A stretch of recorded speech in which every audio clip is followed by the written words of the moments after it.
নমস্কার, আমি সুপর্ণা আর আপনারা দেখছেন টিডি বাংলা নিউজ। সঠিক খবর সঠিক সময়ে। প্রথমেই দেখে নেব আজকের সংবাদ শিরোনাম। বিহারের ভোটার তালিকা সংশোধন নিয়ে নয়া পর্যবেক্ষণ সুপ্রিম কোর্টের। খোঁজ মিলছে না বহু বুথের 2002 সালের ভোটার লিস্টের। বাংলায় এসআইআর এর আগেই অস্বস্তিতে কমিশন। প্রয়াত অভিনেত্রী বাসন্তী চট্টোপাধ্যায় দীর্ঘদিন ভুগছিলেন ক্যান্সারে। শুভেন্দুর অশালীন মন্তব্যে প্রতিবাদ, অথচ অনুব্রতর কুকথায় কেন নীরব পুলিশের পরিবার? ঠেলার নাম বাবাজি, কমিশন তলব করতেই তড়িঘড়ি দিল্লি ছুটছেন মুখ্য সচিব। আর জোট নয়, 26-এর বিধানসভায় একাই লড়বে দল। বাংলা নিয়ে বড় সিদ্ধান্ত প্রদেশ কংগ্রেসের। রাজভবনের সামনে ধুন্ধুমার পরিস্থিতি, কংগ্রেসের বিক্ষোভে উত্তাল এলাকা, জেনে নিন।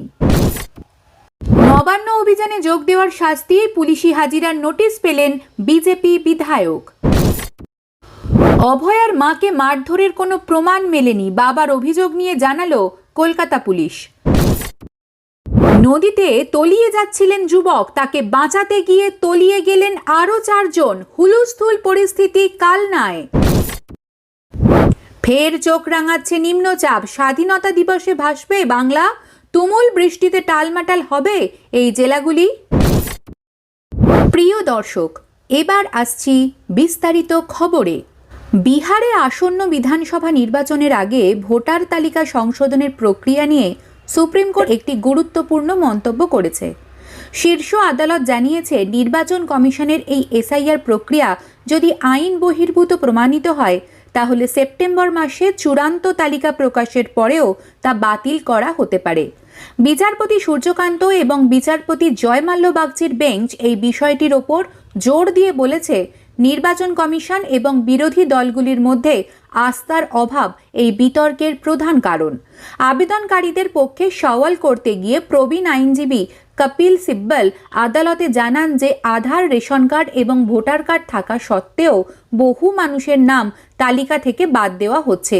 জবাবে বিচারপতি সূর্যকান্ত বলেন যে আধার কার্ড কোনো ব্যক্তির নাগরিকত্বের চূড়ান্ত প্রমাণ হতে পারে না, তবে এটি একটি নির্দিষ্ট এলাকার বাসিন্দা হওয়ার বিশ্বাসযোগ্য প্রমাণ হতে পারে। আদালত আরও জানায়, বিহারের সব মানুষের কাছে বৈধ নথি নেই, এমনটা ধরে নেওয়া সঠিক নয়। বিভিন্ন বিরোধী দল এবং নাগরিক সমাজের পক্ষ থেকে অভিযোগ করা হয়েছে যে নির্বাচন কমিশনের এই প্রক্রিয়ার ফলে প্রায় 65 লক্ষ যোগ্য ভোটারের নাম খসড়া তালিকা থেকে বাদ পড়েছে। তাদের দাবি, এই প্রক্রিয়াটি গরিব এবং প্রান্তিক জনগোষ্ঠীকে ভোটাধিকার থেকে বঞ্চিত করার একটি কৌশল। তবে নির্বাচন কমিশন এই অভিযোগ অস্বীকার করে জানিয়েছে যে এই সংশোধনী প্রক্রিয়ার মূল উদ্দেশ্য হল তালিকা থেকে মৃত, স্থানান্তরিত বা একাধিকবার নথিভুক্ত ভোটারদের নাম বাদ দিয়ে তালিকাটিকে শুদ্ধ করা। সুপ্রিম কোর্ট জানিয়েছে, খসড়া তালিকা থেকে কোনো ভোটারের নাম বাদ দেওয়ার আগে সংশ্লিষ্ট ব্যক্তিকে নোটিশ দিতে হবে এবং শুনানি করার সুযোগ দিতে হবে। নির্বাচন কমিশনও হলফনামা দিয়ে আদালতকে আশ্বস্ত করেছে যে এই প্রক্রিয়ায় সব ধরনের আইনি নিয়ম এবং প্রাকৃতিক ন্যায় বিচার অনুসরণ করা হবে।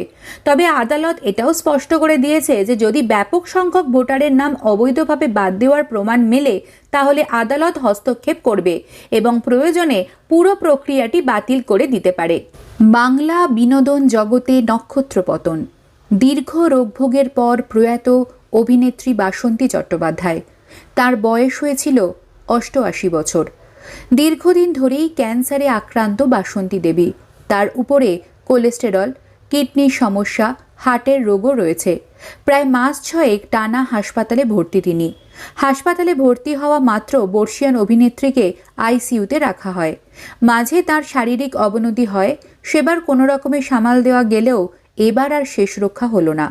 গতকাল তিনি প্রয়াত হয়েছেন। মৃত্যুর খবর দেওয়া হয়েছে আর্টিস্ট ফোরামে।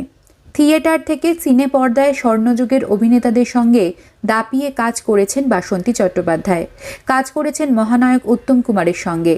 প্রসেনজিৎ ঋতুপর্ণার ছবিতে কাজ করেছেন, মঞ্জরি অপেরা, ঠগিনী, আলোর মতো ছবিতে অভিনয় করেছেন। তাকে দেখা গিয়েছে বরণ, দুর্গা দুর্গেশ্বরী, ভূতুর মতো ছবিতে। গত বছরের শুরুর দিকে গীতা এলএলবি সিরিয়ালের শুটিং চলাকালীন অসুস্থ হয়ে পড়েন বর্ষিয়ান অভিনেত্রী। সেই গীতা এলএলবিতেই শেষবার পর্দায় দেখা গিয়েছিল বাসন্তী দেবীকে। আসলে শেষ জীবনে আর্থিক অনটনের মধ্যেও কাটাতে হয়েছে তাকে, যে কারণে ৮০ পেরোনোর পরেও কাজ করে গিয়েছেন। বাসন্তী দেবীর জীবনযুদ্ধ শেষ হলো। তার মৃত্যুতে শোকের ছায়া বাংলার বিনোদন জগতে। এই রাজ্যের পুলিশ দলদাস এবং তৃণমূলের হয়ে কাজ করছে, এই অভিযোগ সব থেকে বেশি তুলতে দেখা যায় বিরোধীদের। সম্প্রতি নবান্ন অভিযানের দিন রাজ্যের বিরোধী দলনেতা কলকাতার পুলিশ কমিশনারের উদ্দেশ্যে একটি মন্তব্য করেছিলেন, যা নিয়ে শাসক দলের পক্ষ থেকে প্রশ্ন তোলা হয়। অনেকেই আশঙ্কা করছিলেন যে এবার বিরোধী দলনেতাকে জব্দ করার জন্য পুলিশের পরিবারের সদস্যদের হয়তো নামিয়ে দেওয়া হবে তার বিরুদ্ধে প্রতিবাদ করতে, আর সেই আশঙ্কাই সত্যি হলো। আজ দেখা গেল পুলিশের যারা অফিসার রয়েছেন তাদের পরিবারের সদস্যরা সাংবাদিক বৈঠক করলেন, আর সেখানেই সরাসরি পুলিশ মহলকে অপমানের প্রতিবাদে রাজ্যের বিরোধী দলনেতার ঘাড়ে দায় চাপালেন, বিভিন্ন প্রশ্ন করলেন। বিরোধী দলনেতার সভা থেকেই নাকি পুলিশ মহলকে অপমান করা হচ্ছে, ইত্যাদি ইত্যাদি। কিন্তু পুলিশের পরিবারের সদস্যরা এই বিষয়ে প্রতিবাদ করলেও তৃণমূলের নেতারা যখন পুলিশকে উদ্দেশ্য করে কথা বলেন, পুলিশের মা বউ তুলে ধর্ষণের হুমকি দেন, তখন কেন তারা চুপচাপ থাকেন তা নিয়েও উঠতে শুরু করেছে প্রশ্ন। এদিন পুলিশ মহলকে অপমানের প্রতিবাদে রাজ্যের বিরোধী দলনেতার বিরুদ্ধে সাংবাদিক বৈঠক করেন পুলিশ পরিবারের সদস্যরা, যেখানে তারা শুভেন্দু অধিকারী প্রতিটি সভা থেকে পুলিশকে অপমান করেছেন বলে দাবি করেন। এমনকি ৯ই আগস্ট নবান্ন অভিযানদের দিন যে মন্তব্য তিনি করেছেন তাকে হাতিয়ার করে সোচ্চার হন পুলিশ পরিবারের মহিলারা। আর এই ঘটনা সামনে আসতেই বিরোধীদের প্রশ্ন যে শুভেন্দু অধিকারী যা বলেছেন সেটা না হয় অন্যায়, তিনি না হয় ভুল করেছেন, কিন্তু এই পুলিশ তৃণমূলের দলদাসত্ব করতে গিয়ে যেভাবে তৃণমূল নেতার কাছ থেকেই কুকথা শুনেছে, সেই তৃণমূল নেতার বিরুদ্ধে এই পুলিশ পরিবারের মহিলারা রাস্তায় নেমেছিলেন কি? এভাবে প্রেস কনফারেন্স করতে সাহস পেয়েছিলেন কি তারা? নাকি তৃণমূল বলেই ছাড়, তৃণমূল নেতা বলেই তাদের পরিবারকে যা খুশি বললেও সেই শাসক নেতার বিরুদ্ধে তারা রাস্তায় নামবেন না? শুধুমাত্র যত আইন শুভেন্দু অধিকারীর বেলায় তা নিয়েও প্রশ্ন তুলছে গেরুয়া শিবিরের ঘনিষ্ঠ মহল। বিজেপির ঘনিষ্ঠ মহলের বক্তব্য, অনুব্রত মণ্ডলের বেলায় পুলিশ মহলের পরিবারের সদস্যদের এই প্রতিবাদ কোথায় ছিল? তখন কেন তারা মুখ বন্ধ করেছিলেন? শুভেন্দু অধিকারীর কথাই তো তারা দেখতে পেলেন। শুভেন্দু অধিকারী তো পুলিশ দলদাসের মতো তৃণমূলের হয়ে কাজ করছে, তার বিরুদ্ধে সোচ্চার হন। সেক্ষেত্রে তিনি যদি কোনো অশালীন মন্তব্য করে থাকেন, অবশ্যই তা নিয়ে তারা প্রতিবাদ করতেই পারেন। কিন্তু তার অনেক আগে তো অনুব্রত মণ্ডলের মতো তৃণমূল নেতা বোলপুরের আইসিকে কদর্য ভাষায় গালিগালাজ করেছেন। এমনকি যে পুলিশ পরিবারের সদস্যরা আজকে প্রতিবাদ করছেন যে তাদের বাড়ির গৃহকর্তাকে অপমান করা হচ্ছে, সেদিন তো বোলপুরের আইসির মা বউকেও কদর্য ভাষায় হুমকি দিয়েছিলেন অনুব্রত মণ্ডল। তখন তারা কেন রাস্তায় নামেননি? তাহলে কি তারা শাসকের পক্ষ নিয়ে কাজ করছেন?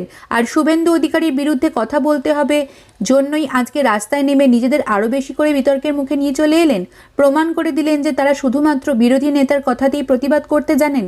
কিন্তু শাসক দলের কোনো নেতা যদি তাদের পরিবারকে অপমান করে, কুকথা বলে, তবুও তারা নীরবে থাকবেন? প্রশ্ন তুলছেন রাজনৈতিক সমালোচকরা। এসআইআর শুরুর মুখেই বিপত্তি, খোঁজ মিলছে না রাজ্যের কয়েকশো বুথের ২০০২ সালের ভোটার তালিকা। তাই কমিশনের পোর্টালে নেই বুথগুলির ভোটার তালিকা আপলোড করাও সম্ভব হচ্ছে না। গতকাল রাজ্যের মুখ্য নির্বাচনী আধিকারিক বা সিইও দপ্তর সূত্রে খবর, মোট কতগুলি বুথের ২০০২ সালের ভোটার তালিকা নিখোঁজ সেই তালিকা আজ প্রকাশ করে দিল্লিতে জাতীয় নির্বাচন কমিশনকে জানানো হবে। এক্ষেত্রে তালিকা একান্তই না মিললে ২০০৩ সালের খসড়া ভোটের তালিকা প্রকাশ বা আপলোড বা অনুমতি চাওয়া হবে। কমিশনের অনুমতি মিললে ওই বুথগুলির ক্ষেত্রে ২০০৩ সালের খসড়া তালিকা প্রকাশ করা হবে।